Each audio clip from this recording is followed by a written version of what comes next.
जितने भी धर्म होते हैं उनके विभिन्न प्रकार के कर्मकांड होते हैं, जिनको हर धर्म के समुदाय, हर समुदाय अपनी आस्था के साथ मानता है, अपने आस्था के साथ अनुसरण करता है।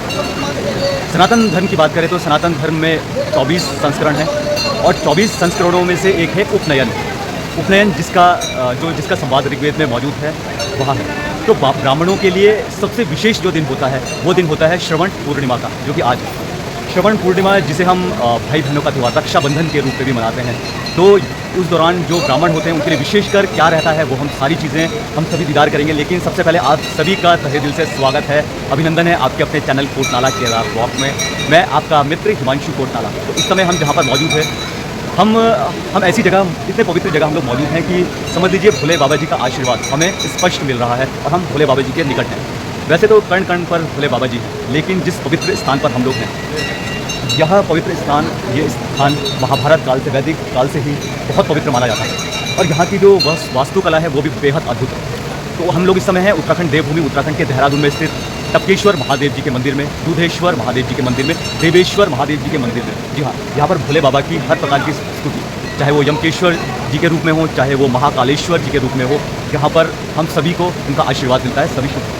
तो आज जिस प्रकार से श्रवण पूर्णिमा है, हम देख सकते हैं दोस्तों की भीड़ सुबह से ही यहाँ पर हज़ारों की संख्या में देश के अलग अलग कोनों से यहाँ पर आ रहे हैं। मौसम बेहद ज़्यादा सुहावना है। टपकेश्वर दूधेश्वर जो यहाँ की मंदिर है, किस प्रकार से वैदिक काल से चलता आ रहा है, क्या यहाँ की मान्यता है, वो सभी हम एक अलग चलचित्र में देखेंगे। लेकिन इस समय जो ये चलचित्र में हम बात करेंगे, हम बम बोले शिवजी भगवान जी के जयकारों के साथ, कोटनाला के साथ बोल बम बोल बम।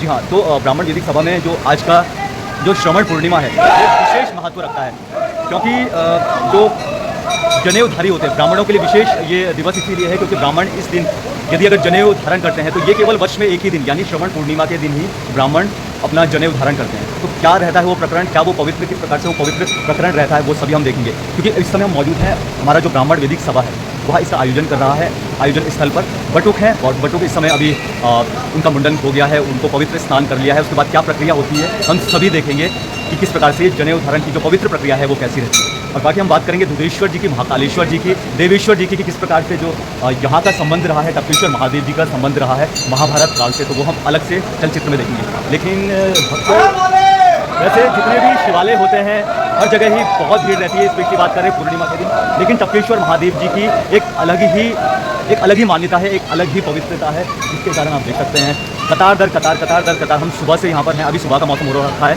बहुत ज़्यादा तेज़ बारिश यहाँ पर थी, सुबह से ही देहरादून में ही थी पूरी बारिश। लेकिन उसके बावजूद भी हम देख सकते हैं किस प्रकार से जो श्रद्धालुगण हैं, जो भक्तगण हैं, जो शिव भक्त हैं, वो किस प्रकार से उत्साहित में यहाँ पर इस समय जलाभिषेक, रुद्राभिषेक करने के लिए है मौजूद।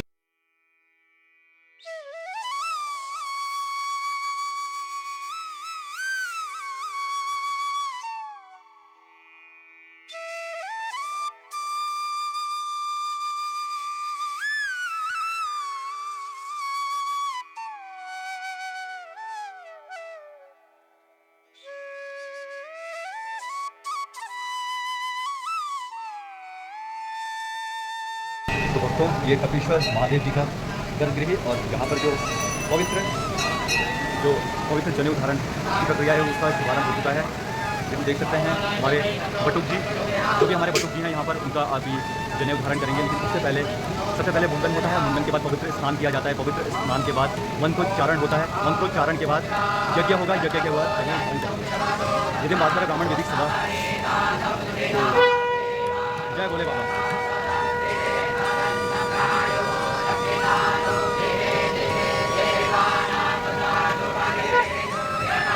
जिनके आशीर्वाद से ये सारा जनेऊ धारण का ये कार्यक्रम चल रहा है, वो सबसे पहले हम बात करें ब्राह्मण वैदिक सभा के संरक्षक श्रीमान ओम प्रकाश वशिष्ठ जी हैं। साथ में ब्राह्मण वैदिक सभा के प्रधानाचार्य श्रीमान भरत राम जी हैं मौजूद। साथ में ब्राह्मण वैदिक सभा के अध्यक्ष श्रीमान पवन कुमार शर्मा जी और ब्राह्मण वैदिक सभा के जितने भी कार्यकारिणी सदस्य हैं वो सभी यहाँ पर हैं। उन सभी के आशीर्वाद के बाद ये पूरा जो पवित्र कार्यक्रम है इसका शुभारंभ किया जाएगा। अभी मंत्रोच्चारण है, उसके बाद यज्ञ होगा और उसके बाद जनेऊ धारण का आगे का। ये हमारे वैदिक ब्राह्मण सभा के संरक्षक श्रीमान ओम प्रकाश वशिष्ठ जी वहाँ मंत्रोच्चारण करके इस प्रकार से समझा रहे हैं कि ये देखिए इस प्रकार से हम ये बाएं कंधे के ऊपर से लेकर और दाएं कंधे के नीचे वाले हिस्से तक इस प्रकार से पहना जाता है। उससे पहले ये मंत्रोच्चारण होता है।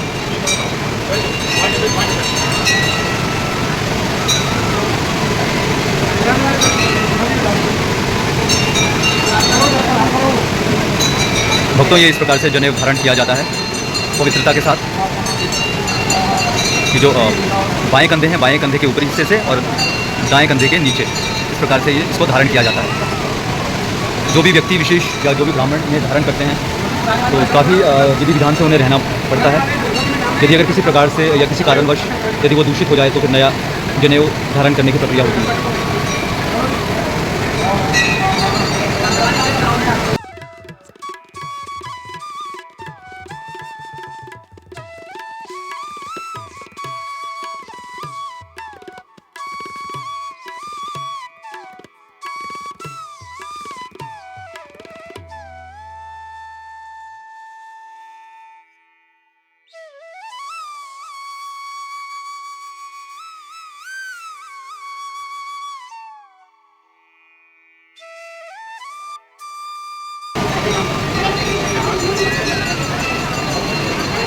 यहाँ पर इस प्रकार से जनेऊ धारण करवाया जाता है। जो हमारे ब्राह्मण वैदिक सभा के संरक्षक श्रीमान ओम प्रकाश वशिष्ठ जी हैं, साथ ही में प्रधानाचार्य श्री भरत राम तिवारी जी हैं, साथ ही में ब्राह्मण वैदिक सभा के अध्यक्ष श्रीमान पवन कुमार शर्मा जी के साथ साथ देख सकते हैं जितने भी ब्राह्मण वैदिक सभा के कार्यकारिणी अध्यक्ष हैं। तो ये यहाँ पर इस प्रकार से जनेऊ धारण करवाने की जो प्रक्रिया है वो इस प्रकार से यहाँ पर हो रही है। तो पीछे हमारे बटुक जी हैं, तो भी लगभग यज्ञ संपन्न हो रहा है। ये हमारे भरत राम तिवारी जी हैं।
जितेन्द्रभारं सदा वसन्तं हृदयारविन्दे भवानी सहितं नमामि।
दोस्तों, जो हमारा विशेष ब्राह्मण जनेऊधारी जो शुभ कार्यक्रम था, वैदिक कार्यक्रम था, उसका समापन हो गया है। तो हमने देखा किस प्रकार से यदि कोई जनेऊधारी होते हैं, और पीछे सारे बटुक जी हैं, तो बटुक जी का क्योंकि बोला ये जाता है कि जनेऊ धारण करने की जो एक आयु घोषित की गई है, जो एक शुभ आयु होती है, वो वहाँ होती है लगभग बाल्यावस्था में, यानी 8 वर्ष का जब होता है। खैर उसके बाद तो जिस प्रकार से आधुनिकरण हुआ है, तो लेकिन कोई भी हो वो अपने जीवन काल में एक न एक बार जनेऊ धारण जरूर करता है। चाहे वहाँ अपने जिस समय विवाह कार्यक्रम होता है तो विवाह कार्यक्रम के दौरान आपने बहुत बार देखा होगा जो वैदिक जनेऊ जो कार्यक्रम होता है वो पूरा विधि विधान से संपन्न होता है। तो वहाँ पर भी विधि विधान से हो गया है संपन्न। किस प्रकार से देखा हमने, सबसे पहले मुंडन होता है, ये हमारे बटुक जी हैं। तो किस प्रकार से मुंडन होता है, मुंडन के बाद विशेष पवित्र स्नान होता है। स्नान के बाद मंत्रोच्चारण होता है। मंत्रोच्चारण के बाद भव्य यज्ञ होता है।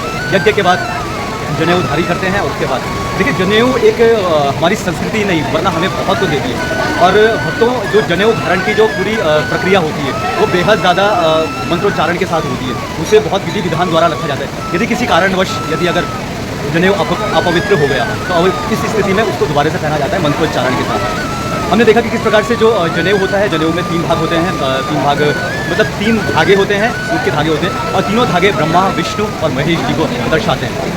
उसमें भी अलग अलग खंड होते हैं। तो 9 प्रकार के खंड होते हैं। जितना जानकारी के लिए जो खंड होते हैं, यहाँ खंड दिखाते हैं 2 आँखों को, 2 कानों को, 2 नाक को और जो हमारा मलमूत्र का निकासी द्वार होता है उसको दिखाते हैं। तो यानी ये दिखाते हैं कि हम आँखों से अच्छा देखें, कानों से अच्छा सुने और हमारी जो वाणी है वो शुद्ध पवित्र वाणी हमारे मुँह से निकले। तो ये जनेऊ धारण करना ये एक हमारी संस्कृति परंपरा के साथ साथ एक बहुत बड़ा नैतिक कर्तव्य है जो हमें जीवन के असली मायने समझाता है कि किस प्रकार से हम जीवन के हमें असली मायने ये समझाता है।